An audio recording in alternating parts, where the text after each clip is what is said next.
నమస్కారం. నేను మెరుగు Sridhar. Please like, subscribe political link. Telugu రాష్ట్రాల్లో మంచి ఫ్యాన్ బేస్ ఉన్న వ్యక్తి, మంచి క్రేజ్ ఉన్న వ్యక్తి, యూత్‌లో మంచి క్రేజ్ ఉన్న వ్యక్తి, ఒక వ్యక్తి కాదు శక్తి అని సాక్షాత్తు మన దేశ ప్రధాని చెప్పిన మాటలివి. అతనెవరో కాదు. ఎవరు పేరు చెప్తే నిజంగా కూడా తెలుగు రాష్ట్రాల్లో ప్రజలు గుండెల్లో హత్తుకొని చూస్తారో, మరియు మాస్‌లో ఎంత క్రేజ్ ఉందో, మరియు రాజకీయం కూడా అంతే పలుకుబడి సంపాదించిన వ్యక్తి మన పవర్ స్టార్ పవన్ కళ్యాణ్.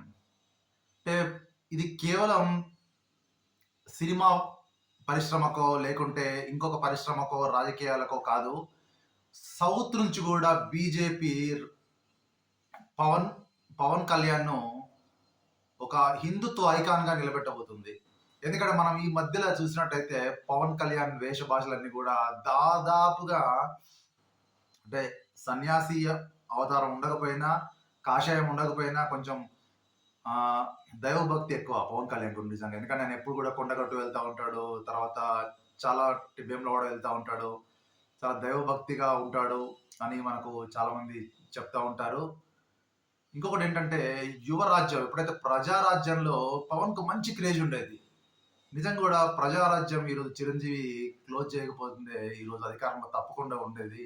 ఎందుకంటే అది చిరంజీవి క్రేజ్‌కి తోడు యూత్‌లో పవన్ కళ్యాణ్‌కున్న క్రేజ్. ఇంకొక మాట పవన్ కళ్యాణ్ ఒకసారి చెప్పాడు నాకు గుర్తుంది. ఒక పని కోసం 99 సార్లు కూడా నేను శాంతియుతంగానే పోరాడతాను అని తన అహింస మార్గాన్ని కూడా అతను నిజంగా బట్టబయలు చేసాడు. ఎందుకంటే అహింస మార్గము చాలా మనకు సులువైన మార్గము. ప్లస్ ఏదో మనకు ఏంటంటే దాని నుంచి మనం రిజల్ట్స్ చూసినాం. హింసను ఎప్పుడు కూడా మనం ప్రోత్సహించకూడదు. అంటే ఎక్కువ కూడా పవన్ కళ్యాణ్ కూడా ఎక్కువ బుక్స్ చదువుతా ఉంటాడు. ఎందుకంటే పవన్ కూడా చాలా మంది కూడా ఎక్కువ చెగువేరా అంటే క్యూబన్ గెరిల్లా లీడర్ అతను. అతని బుక్స్ అతని నుంచి కూడా చాలా ఇన్స్పైర్ అయ్యి కూడా పవన్ కళ్యాణ్ కూడా అతని మాటలు కూడా నిజంగా ఇండియన్ చెగువేరాలా కనబడతా ఉంటాయి. ఎందుకంటే అతని క్రేజు యూత్‌లో మంచి ఫాలోయింగ్ పవన్ కళ్యాణ్‌కు తప్పకుండా పవన్ కళ్యాణ్ ఏంటంటే సౌత్ నుంచి ఒక ఎమర్జింగ్ లీడర్‌గా బీజేపీ ప్రొజెక్ట్ చేయబోతుంది. ఎందుకంటే చంద్రబాబు వయసు కూడా చాలా ఎక్కువ. ఇంకొక 4 ఏళ్లకో, 5 ఏళ్లకో ఈ సౌత్‌ను ఆంధ్రప్రదేశ్‌ని కైవసం చేసుకోవడమే కాకుండా సౌత్ నుంచి మంచి లీడర్ బీజేపీకి ఎదగాలంటే పవన్ కళ్యాణ్ రూపంలో దొరికాడు. ఎందుకంటే తమిళనాడులో చూసుకున్నట్టయితే అన్నామలై వరుసగా ఫెయిల్యూర్‌లు అవుతున్నాడు. తర్వాత కర్ణాటకలో కూడా తేజస్వి సూర్య, తర్వాత ఇంకొంతమంది లీడర్స్ కూడా కరెక్ట్ ఎమర్జ్ కాలేకపోతున్నారు యూత్ లీడర్స్‌గా. ఇంకా మనం చాలా మంది చూసుకున్నట్టయితే ఇంకా తమిళనాడు నుంచి ఇంకా ఎవరు లేరు. కేరళ నుంచి కూడా వాళ్ళకి చెప్పుకోదగ్గ లీడర్స్ బీజేపీకి లేరు. ఆంధ్రప్రదేశ్‌లో పవన్ కళ్యాణ్ ఉన్నారు. తర్వాత తెలంగాణలో కూడా అంత క్రేజ్ ఉన్న స్టారు, క్రేజ్ ఉన్న నాయకుడు బీజేపీకి దొరకడం చాలా కష్టంగా ఉంది. ఎందుకంటే ఈ 4, 5 రాష్ట్రాలలో పవన్ కళ్యాణ్‌కు మంచి క్రేజ్ ఉంది. అందులో ఎటువంటి సందేహం లేదు. అంటే మనకు ఇంకోటి కూడా పవన్ కళ్యాణ్ ఎప్పుడు కూడా ఒక సిద్ధాంతాన్ని నమ్ముతా అని చెప్తాడు. ఏందంటే గొప్ప గొప్ప ప్రయత్నాలన్నీ కూడా అహేళనతోనే మొదలవుతాయి. ఎప్పుడైతే పవన్ కళ్యాణ్ తన పార్టీ జనసేనను రిజిస్టర్ చేసి ప్రజాక్షేత్రంలో వెళ్ళాడో నిజంగా చాలా అవమానాలు జగన్ నుంచి జగన్ బి టీమ్ అంతా కూడా పవన్ కళ్యాణ్ తిట్టడము, పవన్ కళ్యాణ్ వ్యక్తిగత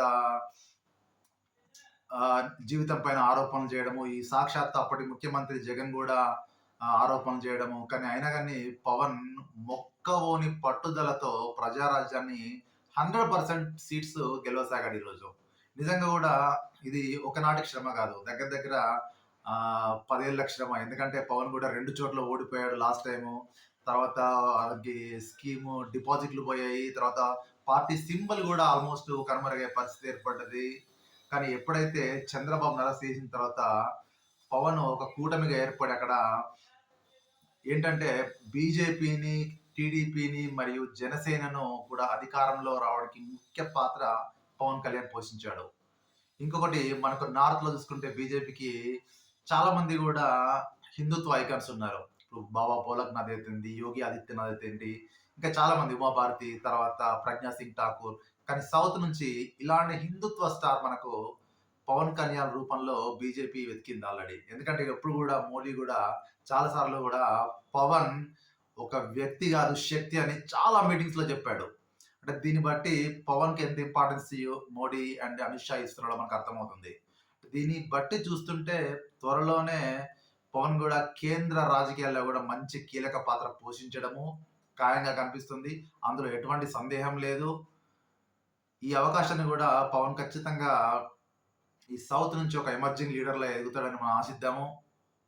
వేచి చూద్దాం మరి. ఎలాంటి నిర్ణయాలు గూడా మనకు ముందు ముందు బీజేపీ అధిష్టానం తీసుకుంటుందో, పవన్ కేంద్ర క్యాబినెట్‌లో గూడా తీసుకుంటారు అని అప్పట్లో ఊహాగానాలొచ్చాయి. ప్రస్తుతానికైతే కొలిషన్ గవర్నమెంట్‌లో గూడా తీసుకోలేదు. కానీ ఫ్యూచర్‌లో డెఫినిట్‌గా పవన్ కళ్యాణ్ అండ్ టీమ్‌కు డెఫినిట్‌గా మంచి అవకాశాలొస్తాయి.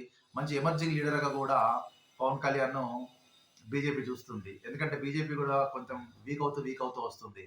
ఇంకొకటేంటంటే పవన్ కళ్యాణ్ ఎప్పుడు గూడా అతని సినిమాల్లో ఒక సామాజిక కోణాన్ని చూపెడతాడు. ఎందుకంటే గూడా సామాజికంగా అంటే జనాలు ఎలాంటి ఇబ్బంది పడుతున్నారు, ఇలాంటివన్నీ గూడా పవన్ కళ్యాణ్ చూపెడతా ఉంటాడు. మనం చూసుకున్నట్టయితే ఒక గోండు నాయకుడు 'కొమరం భీమ్' పైన గూడా ఒక మంచి మూవీ తీసి నిజంగా ప్రజల్లో మన్ననలు పొందాడు.